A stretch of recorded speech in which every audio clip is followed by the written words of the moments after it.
Alam nyo guys, andito ako sa Burhan Park. Sama ang council. Dito pala sa bandang loob, puro pagkain. Puro pagkain, lahat pagkain. Tapos, medyo naiinip na ako. Kala ko may night market na sinasabi. Hindi, naiinip na ako. Sabi ko, gusto ko na umuwi sa hotel. Pero nung nakalabas na kami, pero nag-picture ako sa lagoon, sa may magagandang lugar. Paglabas namin, sabi 9 o'clock daw ang pagbubukas. Wala naman kami nakikita. Yung night market na sinasabi. Puro pagkain nga nakikita ko. Maya, nung habang naglalakad-lakad kami, paglabas namin mismo sa kalsada, andun naglalatag na mga sapatos, damit. Ang dami nila. Parang yung kahabaan ng kalsada na to, dito sa Burhan Park, parang nasakop nila. May mga tent sila. So,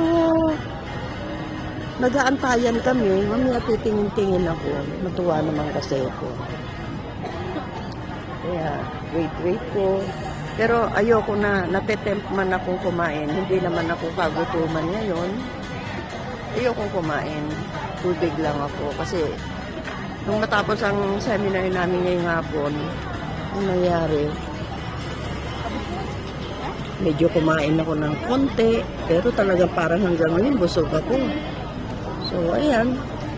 Nagwe-wait kami. Ang dami ng tao, guys. Dinadagsa pala itong night market na to. Bagay, hindi naman bago sa akin kasi noon, bali 5 times na yata ako nakarating dito. Una, kasama ko pamilya, 2 beses, 3 beses itong educational tour.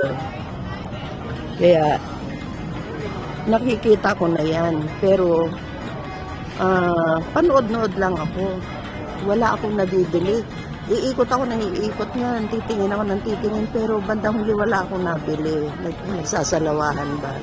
Eh ngayon, antay namin, ang dami ng tao.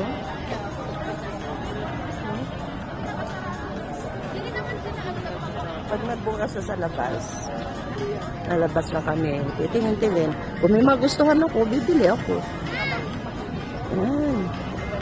Nagpapahinga ako dahil yun ang problema ko sa buhay ko, yung matagal ako. Pag matagal-tagal na ako naglalakad, sumasakit na yung mga hita ko. Kasama ang tuhod, kasama ang paa.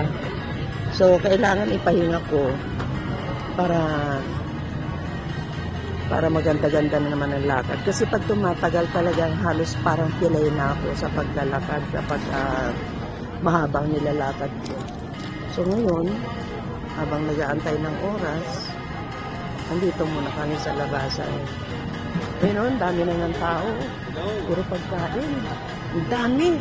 Parang 1/4 ng Burhan Park. Puro pagkain ng tinda. Tinatawag nilang food trip. Pero yung night market pala na sinasabi, yun yung napakahaba. Naglalatag sila parang mula roon sa may overpass na yun, doon na yun. Mula sa may overpass na yun, doon ang simula na nung pero one side lang, hindi kabila ang kalsada. Doon sila nagsisimula magdatag, may mga tent sila. Dami. Pumasok na nga lang ulit kami rito para